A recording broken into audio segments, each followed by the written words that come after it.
What's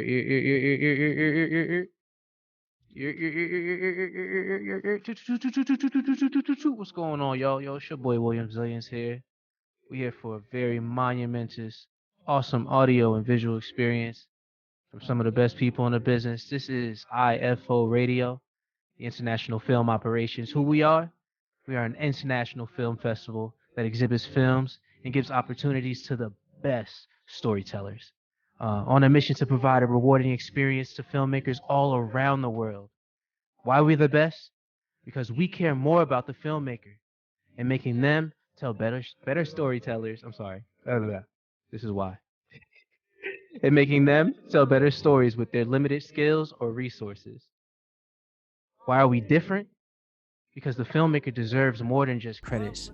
We exhibit, judge, review, promote, reward, experience, and we bring the best of the newest filmmakers to compete among uh, the best of the best internationally on the highest level possible. Uh, this is episode 1, man. Episode 1. We're gonna talk about the first film festival from iF0. We got some awesome owners here providing some opportunities for us. I want to introduce y'all to. If you haven't had a chance to check us out yet, to see some of the awesome content coming from these filmmakers this year, I urge you to check out International Film Operations on YouTube. You can find them on YouTube and Facebook at International Film Operations, on Instagram at int.film.operations, and on Twitter at intfilmop. That is at intfilmop. So my name is William Zillions. I said that before. I want to, talk a little about myself before we get going. I personally wouldn't really consider myself a filmmaker per se, but I am a digital content creator. I have a channel you can find me at. We Create Us TV on YouTube. It's some personal project of mine. I decided that I wanted to tell stories and delve deeper into that in the video content, space. Explored that a lot more within the last year and a half, and now I've had this opportunity to work with the iF0, the International Film Operations, to do this show. And I want to introduce some of the good guys, the good, awesome film creator gentlemen at large that gave me the opportunity to speak with y'all here on this platform. So introducing the CEOs, the founders of this great organization, we have my good buddies, Devon Gleason and Mr. Nilo Leon. If we got a round of applause here in the back, we can throw those in there in the post-production. How y'all doing tonight, gentlemen? How's everything going for y'all this night? This is the first episode of the iF0 Radio. I know y'all are very excited about just some of the incredible films we've got to see this last year. Sheesh. So Devon, tell me about yourself. Tell me about what inspired you to decide to, that the iF0 was something that you wanted to give your life to. And tell me about where you are in your creative process right now. Where are you at right now? Yeah, so as a student of film, one of my original business plans and one of my older companies did include a live stream service for independent filmmakers. Okay. That plan kind of fell through a little bit, but my bro Nilo here, we went to school together, and he kind of came to me with the same idea. And I'm just like, man, that was like one of my original plans that fell through. Let's do it, So that's kind of sort of like the end result of what iF0 is to have a platform for independent filmmakers, and that's our goal is to create a rewarding experience for them. So when he came to me with the idea, I'm like, let's do it, man. Let's get it done. Right. Let's get it done. And then let's start first to build a rapport with filmmakers, with independent filmmakers. Let's start first in a film festival realm. So Nilo, so you went to school with Devon, huh? Yes, I did. Yes, I did. Went to school. Tell me about yourself, where you're from, you know, where you are in the creative space.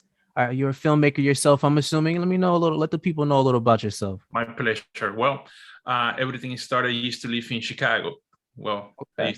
I used to live in Chicago, and I started to like kind of the theater, you know, the filmmaking thing and stuff. And I remember that I was excited, you know, because I just wanted to create content. And I think the first time that I started to do it is acting. You know, I went to acting schools, you know, theater and stuff like that. I started in 2010. What? So from 2000, yeah. Never knew that. I never knew that. Yeah, I know. So I went to That's films. crazy. I went to acting schools and stuff like that in Chicago. And well, and all of a sudden, I remember when I was doing short films, you know, as a talent, I used to see the crew people, you know, putting the cameras, putting the lighting, putting the audio and stuff like that. So I was like, wow, you know, that's amazing. You know, just the way of how they work, you know, everybody on their places focused. And I remember all of a sudden that a person, probably the gaffer, he put like a light stand, right? And we're shooting daylight indoors. And I asked him, why do you need that? Why do you need that light if it's day inside? And he told me, because I'm gonna need more light than that. I'm like, that doesn't make no sense. But I was an amateur into it. I didn't know. So while I used to know what's in front of the camera, but not behind the camera, the technicality. The effort. So, yeah. So every time I used to go to a set, I used to ask myself, how do they do that? The camera, the lighting, the audio, you know, and I'm like, man, I feel like I don't know anything, you know, and that's all of a sudden when I decided to go to school. I went to Full Sail University, and that's where I met Devon, you know. So, yeah, yeah. So I started to go to film schools, you know, just learning about the technicality of lighting, camera, audio, how to tell a story. You know, on my journey, that's how I met Devon. And, you know, and you know, because at the beginning of school, I didn't play well with others. You know, I was a hothead. Yeah. And Devon was the only person who introduced me, like, look, let's do this. I'm gonna take you to one of my gigs, you know. So he gave me a job and everything, you know. That's how we start to meet each other, to do networking. So, from there everything started. You know, Devon was the first person who told me, okay, nobody want to work with you, I'll work with you. I help. You remember that, Devon? Let me just give you a visual of who Nilo was, man. He was the one in every class asking all the questions that people wanted to ask, but was afraid to ask.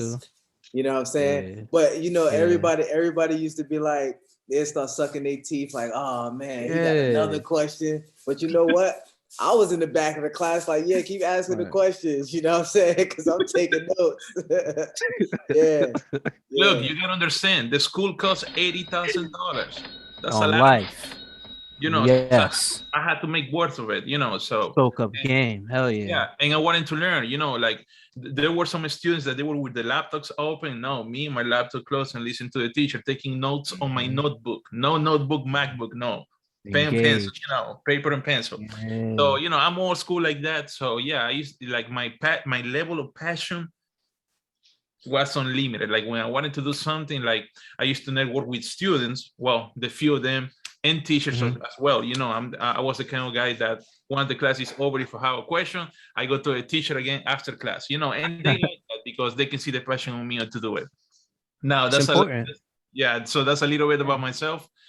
And in my journey, you know, that as a filmmaker, like before you graduate or after you graduate, you know, a real life situation, that's the best school, you know. So on my journey, like I didn't know what I wanted to do, and I decided to work most of my position is camera department. You know, I did first AC, or for the people who don't know, I'm assuming they do if they are filmmakers, like first assistant camera, second assistant camera, you know, clapper, loader, camera operator. He He's spitting. I see You it. know, stuff like that, you know, steady cam. So I used to like to work on the camera. I had other positions that I was the audio operator, the boomer, other positions that I was the DP or light operator. You know, I used to have all kind of positions where you work in the filmmaking to tell a story. So So you would from say there, you would say that you have like a pretty well-rounded. I know no, you absolutely. That's so interesting. Let me ask you a question real fast go because I ahead. didn't know you. I did not know that you like traditionally studied acting. So I as mean, a no, or like even if you experienced it to some degree, but now being a filmmaker, an independent filmmaker, how does that like? Do you feel like that plays a role at all in how you tell stories and how you uh, approach? in the acting thing, I like it because I got to meet myself. You know what kind of person I can be. Mhm. You know, because when you're acting, you become a character. You don't play a character, but you become a character, and you can see what kind of person you Mm, can become through okay. acting. You know, Okay. so the way I see acting is like is the kind of psychology that you get to meet yourself, being yourself, if that makes sense. You know? That's So nasty. yeah, but yeah, but after you know we were done, I used to ask myself, how do they do that? Why do they put those lenses? I thought cameras come with lens already. I used to have those kind of Yeah. questions that didn't make no sense Yeah. because I used to be a novice or amateur. I don't know, whatever you want to call it. I don't know if people still use amateur, whatever. Probably it's not insulting for other people, but yeah, it caught my interest how they do things behind the cameras than me being in front of the cameras. So there we go. And Word. from there, I network with a lot of people, and not only I work in the film industry, but as well I work in the broadcast industry as well, like news, Okay. sports, events, commercials, stuff like that. I want to say to both of y'all, I had this question in my head, but I think I'm gonna just answer it for myself. I think one of the things that I love about about what iF0 provides is innovation in the festival space. You know, uh the start of like last year, everything was locked down, shut down, everything was sort of in gridlock.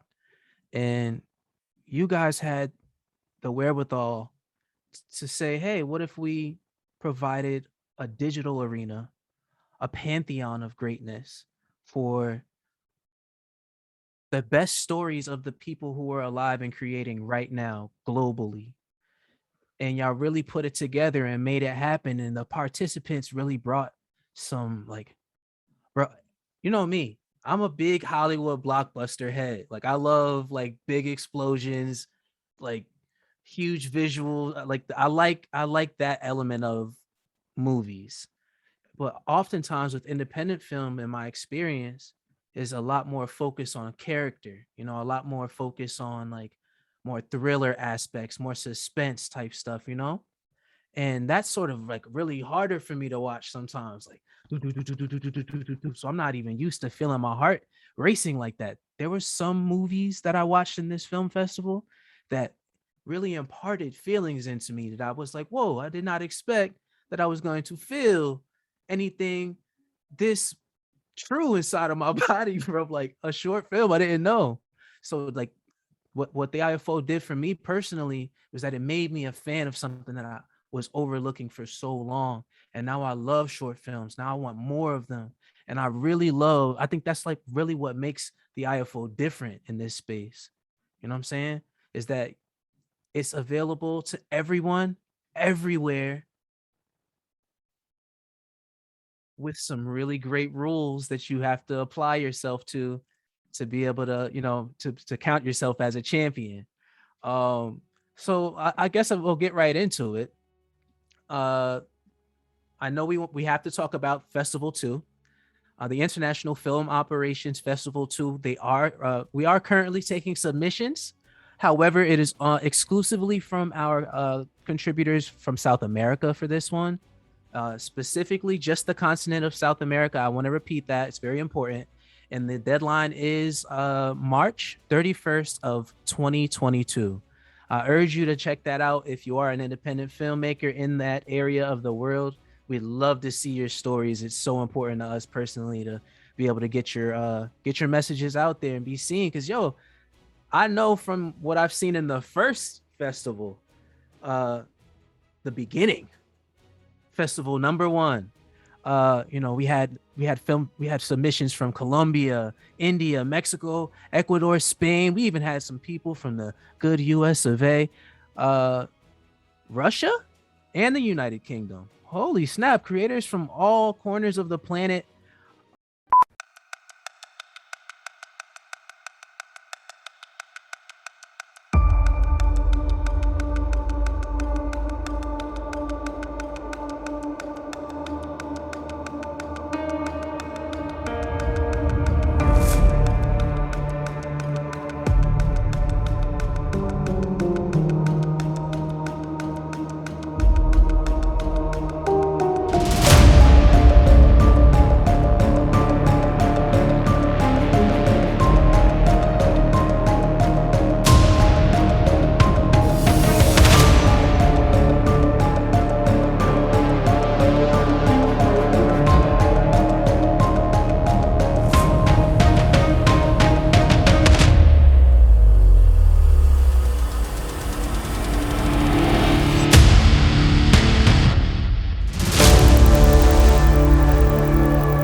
I want to talk winners though.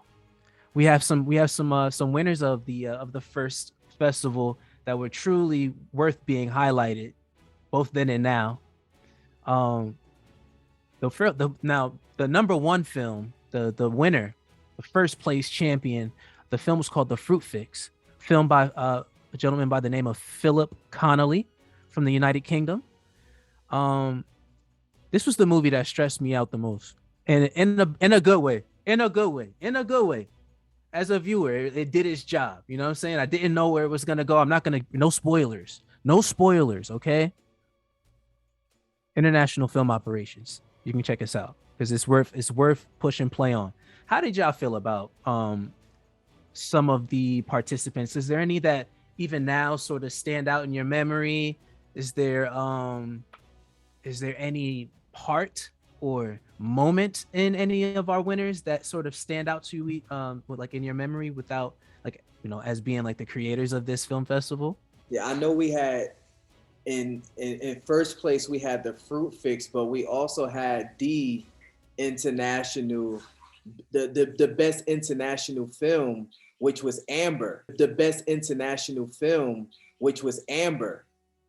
Whoa. Which was one of my personal favorites, man. And I think that was from the United Arab Emirates. Yeah.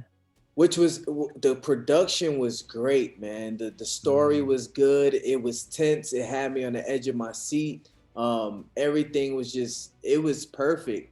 And it was a little comedic too, because you had this murderer who's trying to, you know, beat up and kill his other guy with a half a beard. You know what I'm saying? He was in the middle of getting his beard shaved off. So, yeah. So he kind of had a half a beard, but it was action. It was intense, man, and I loved it. And that's why it was the best international film in that festival. It was great. Yeah. If I may say about that film, and what I really like, and it was reviewed with from one of our judge, it was Sarkans the Savage. They used the one language that everybody understands. The silence language. Yeah, there was There no was dialogue. no dialogue at all. True story. Listen, guys. What about this? So second place, I just want to name them out. We had so first place was The Fruit Fix. Second place was a movie called Ojo por Ojo by Jhonny Romero. Ojo por and, ojo. It's in Spanish. Ojo por ojo. Ojo por ojo. It means eye, but me. eye for an eye. Oh, where ojo por ojo? That's hard. I'm Yeah, gonna lock that in my memory now. Filmmakers from Ecuador. Yeah. And also our third place champions, winners was a film called Lift. Yes. Filmed by Ashish Kumar, Yes. produced by Tia Films, and that was from one of our out in India. There you go, from out in India. That's literally so many places all over the world, so many types of stories, so many lives being like captured or documented. You know, and stylistically so, cinematically so. Like I said, it surprised me how much story was being packed in. Like even to your 1 minute film festival, going back to The 1 minute short film challenge. The 1 minute short film challenge. Part of my my lack of knowledge with the exactables, but so much story in these 60 minutes, 60 seconds. So much story in these 60-second segments. I mean, like full understanding of feeling and emotion and draw. And I'm like, wow, like, it makes me more interested in telling stories and trying to, draw that out of myself even more. You know what I'm saying? It's really inspirational. Where do you guys see where do you see the film festival going in like the next year or so, just as creators? I'm just curious about that. I just want to see some of your visions on what do you have in mind for the people? I think we have some treats coming, man. There's a lot of ideas that we want to implement. I don't really want to spill no beans. Oh, I don't want to give too much. I don't want to give too much information, but we have some things coming for like those third world countries who may not be able to afford to, pay to be into a film festival. So we're gonna have some treats for them. Some different Question. just like go ahead. I got a question. Now the upcoming second festival, the iF0 festival number 2, is that long? Is that a short film format? Is that micro film format, or is that like feature film length format? Can you give me some information? All of them? Okay. Yeah. So we have the 4 different categories. Okay. We have the micro short films, the standard short films, the long short films, and the extended short films, and those range anywhere between like 1 minute and 40 minutes. So we break it into those different categories, and depending on how long your film is, you'll fall in that category. So anywhere between 1 minute and 40 minutes, you'll be able to submit your short film. Yeah. 40 minutes. That's like that's like a movie. Like I mean, just thinking and talking in the realm of short films, nowadays a lot of people are watching these TV shows that's 40 minutes, 42 minutes, on TV. It makes it an hour because of the commercials, but ultimately they're 40-minute short films, and a lot of those you can pick up, you can catch it on episode 5, and that one episode stand alone by itself. You know what I'm saying? Yeah. It tells a great story by itself. At the end of it, you're gonna want to know what happens next, and then you're gonna start watching the next ones. But still, it's stand alone. Word. That's real shit. So Nilo, how do you feel about Nah, actually, hold on. I know where I want to go with this. Here we go. So you're well-rounded. You're a creator in this new digital space where we saw a lot of our more traditional formats of how we, take in these movies that, like movie theaters got shut down, all of that shut down, everything gone. big blockbuster Hollywood had to go to the streaming services, right? Yes. But now we see that everything is opening back up. And I have noticed a lot of the releases have been saying, yo, this is just for the theater release. So now they're trying to get away from the streaming. It seems as though there's like a space though in this realm. Like you said, a lot of the shows that are more popular right now are those shorter form, are those short, 20 to 40-minute shows right now that people don't have to worry about the politics of leaving their homes anymore. Where do you see where do you see the opportunity in for short film creators in this space, in this evolution of the digital era right now?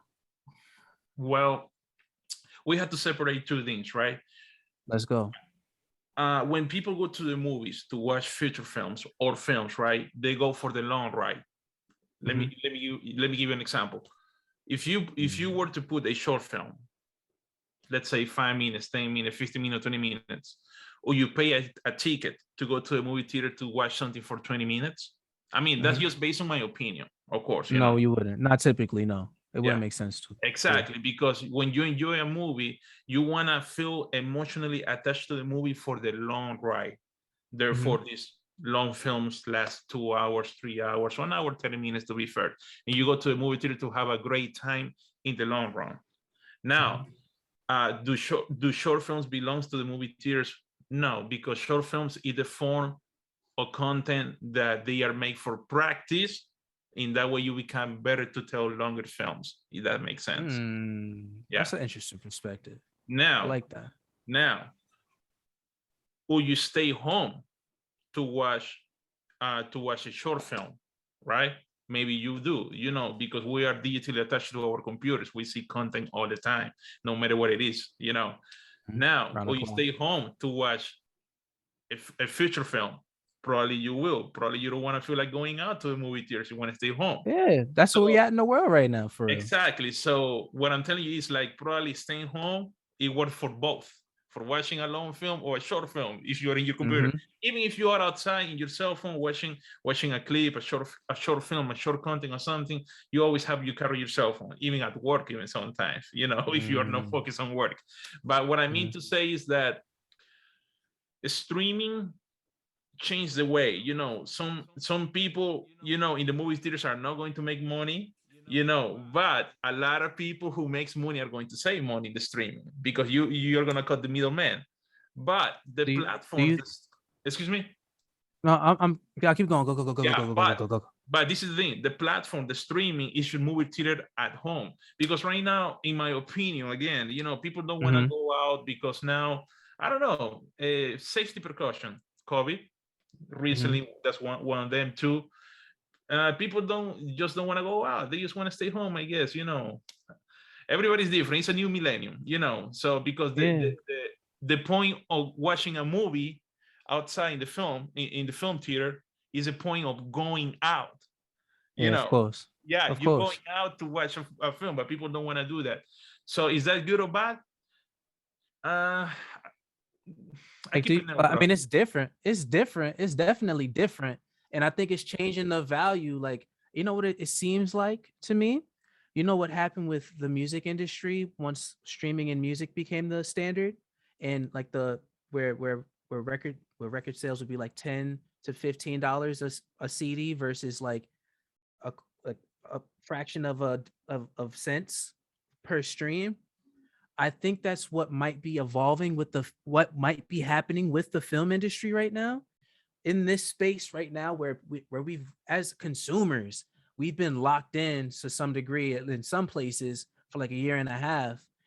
And there've been streaming services who have committed huge, big blockbuster movies through their platforms exclusively.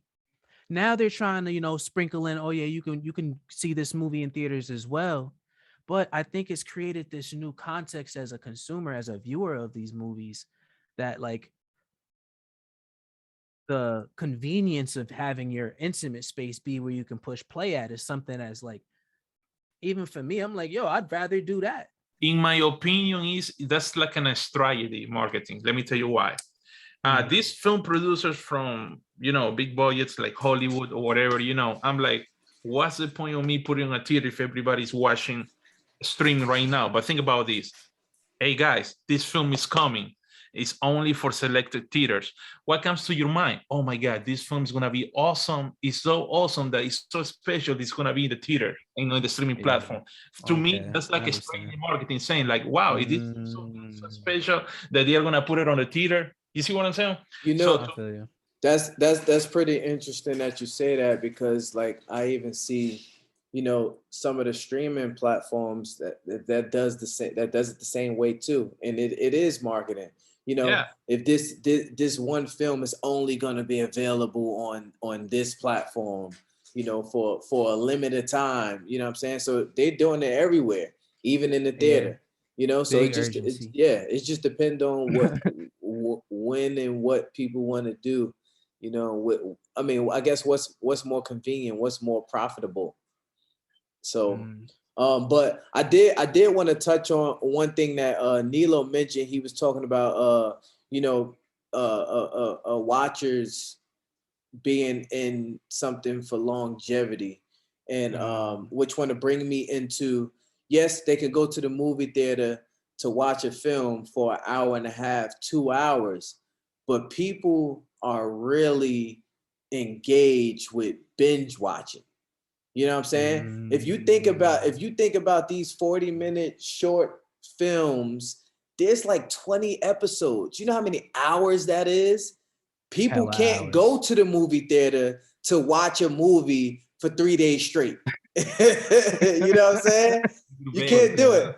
You have to watch 5 episodes. Sometimes you got to cut yourself off because you got stuff to do. You gotta cut yourself off and come back to it tomorrow. Come back to it the next day and watch it for a week straight. True. But you can't watch 40 hours straight in a movie theater. You know what I'm saying?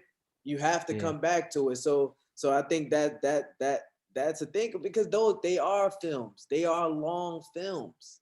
They're long films. Every story connect to each other. Although they can stand independently, but they all connect to each other. It's one big story. And then they got seasons. So you got 20 episodes this season, and then you got 15 episodes this season, and then you got like 4 or 5 seasons, 10 seasons. Yeah, some shows run long. You know what I'm saying? Some shows run long. So it's like hella hours. That's the new sequel. You know what I'm saying? That's the modern day streaming of sequels. That's true. Think about this.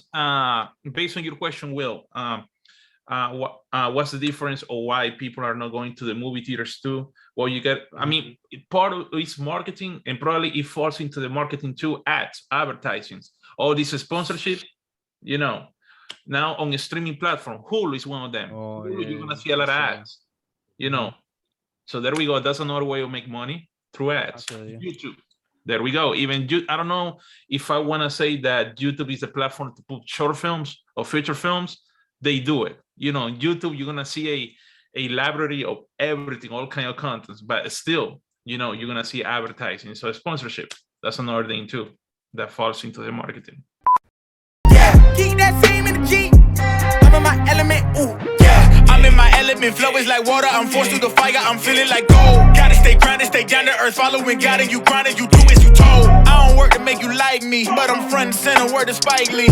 And God came in the nick of time. They think I'm crazy, but I might be. Let's run it up, run it up, run it up. We beating the odds just to sum it up. You know it's a rap, never waistlines, and I'm cutting the weight like a tummy tuck.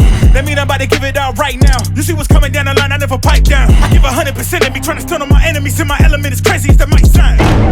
I'm in the zone. Give me the throne. One shot, that's all that you got. That's all that I know.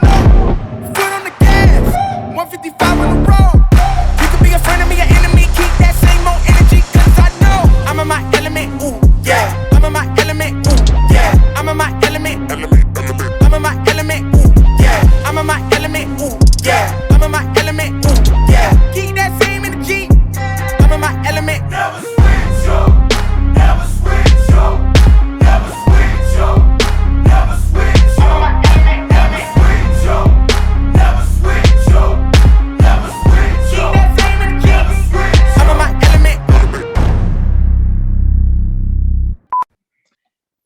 want to watch some really good streamable content, you should check out the International Film Operations website. You feel me? You can also check out their YouTube channel as well at International Film Operations. They have a good amount of the short stories that we're talking about on there accessible with the click of a button. And I would just urge you to do it because it's just a good thing to do. Subscribe, comment, share, and it's iF0 Radio. And as I'd like to get back to my good friend Nilo, I just wanted to get in there real fast, you know. Yeah. So like but this is a streaming platform essentially. This is an opportunity to push play on some really good stuff whenever you want to, right? Yeah. Ultimately. That's it's great that you brought that point up too, and going to our platform. And Nilo, let me just add to this before you finish what you were saying, is because one thing that we did at iF0 that was really great, and it was perfect timing for it, with the pandemic and everything, is doing our online festival. And it's not like we was the only people doing an online festival, but the way we presented our online festival was pretty awesome, in my opinion. Because there's a lot of festivals who they'll put the films on their website and then people go on there and vote, or the judging and things like that. But what we decided to do is, because sooner or later we want to be able to do it live. And although we pre-recorded, it still premiered live because we're watching it with our audience at the same time. So we kind of integrating that live situation, that live experience, right? So you got people commenting and interacting with each other as we're all watching it together.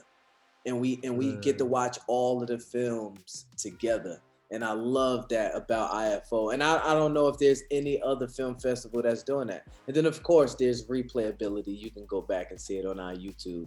Facebook, you heard it from the man, like the myth, the legends themselves. These are the founders, the great minds behind this awesome organization, the platform where ultimately some of our best storytellers around the world are able to present their stories in a platform and be celebrated for all of their essence that they drip ever so awesomely. Guys, how are y'all feeling tonight, man? Thanks for tuning in, for coming along for this awesome episode. I mean, the people love you. That's without question. You know what I'm saying? They already told me. You know what I mean? Friggin' sure. Guys, ladies and gentlemen, I urge you, please check out International Film Operations on YouTube, Instagram, and Twitter. All of the social medias, you can check it out even in Espanol on Instagram at iF0, ESFILME. On Facebook at Operación iF0, and on YouTube, Operación iF0. It's iF0 Radio, guys. You know what I'm saying? We got the founders in the house, Mr. Nilo Leon and Mr. Devon Gleason. It's so much awesomeness to be able to talk with y'all.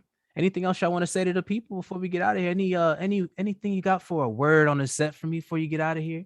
Any word on the set for the people? You gotta drop some jewels, some gems for the folks before you go. You know what? Maybe I want to drop something, and probably there are some independent filmmakers like, what make us better as a festival than others? Well, I just want to say this. As a filmmaker, right? You got this film festival where you submit your short film, and you just wait, right? And what happens when you wait? When you don't win or you don't get recognition or something, that's it, it's gone, and you don't know.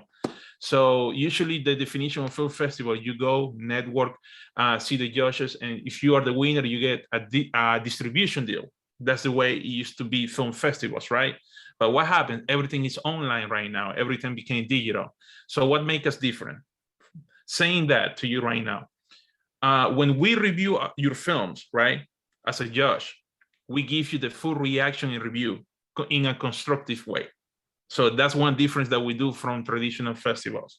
You get judged, but you don't get no advice from the judges. You don't even know who's judging your short film. I'm not saying that they don't do it, but some of the festivals don't, for time framing. Distribution deal. We don't distribute your short film because you own it. But what we do, we exhibit it to all our platforms in an international way, and everybody can see it. As well, when it comes into the awarding and rewarding, most of the festival, when you win something, you can win a deal, but sometimes you get a credit, maybe some IMDb, or just keep participating, you become better, and all of a sudden you get these sponsorships like Canon, Nikon, you can buy something from there, or you can win a discount.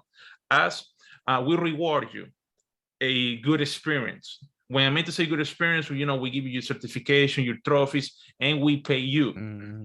We pay you for your short film. Why do we pay you? Because the best credit as a filmmaker that you can have as a winner is that you're getting paid for what you love to do. So that's the way I see it. So yeah. What we're about, we strive to create a rewarding experience for independent filmmakers in every way that we can. And we're going to continue to get better. We're going to continue to grow. And we're going to continue to find those ways to reward these independent filmmakers for their hard work, but also allowing them to get better, giving them the space to get better, right? Our constructive criticism is out of love, is out of how you can get better. We're thinking about you as a filmmaker, not only today or yesterday, but you as a filmmaker in the future. And that's what we're about. You know what I'm saying? That's what iF0 is about. That's what we're here for. One more thing I want to say before we say goodbye. I'm sorry, guys. And another thing, when you submit your short film with us, your money, we make it work, meaning that we talk about your film, we review about your film, we talk about you, and we try to put you on a platform where people get to know your content and as a filmmaker as well, even if you don't win. We give all films and all filmmakers a moment where we can push you as a filmmaker and tell you why you are awesome as a filmmaker and what you can bring to your audience. So that's another way we push the filmmaker, because in the end, it's all about that rewarding experience around the world, So that's what we are all about, of the filmmaker.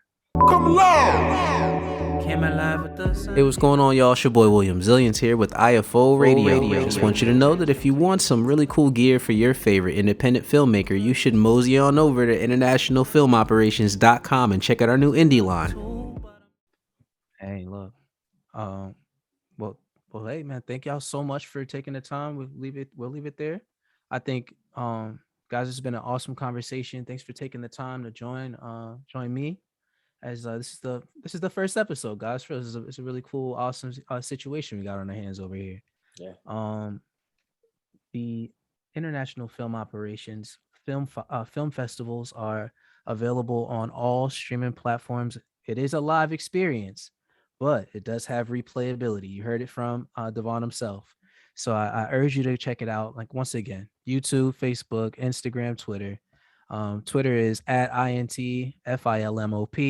Instagram int.film.operations, and International Film Operations on YouTube and Facebook.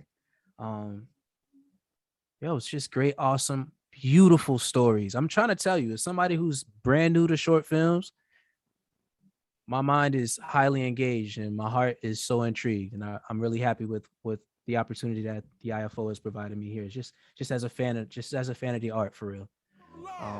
Can't wait to continue to get through some more of these episodes with y'all. This is gonna be an awesome journey. I can't wait to rap with y'all about some more short film, independent film topics.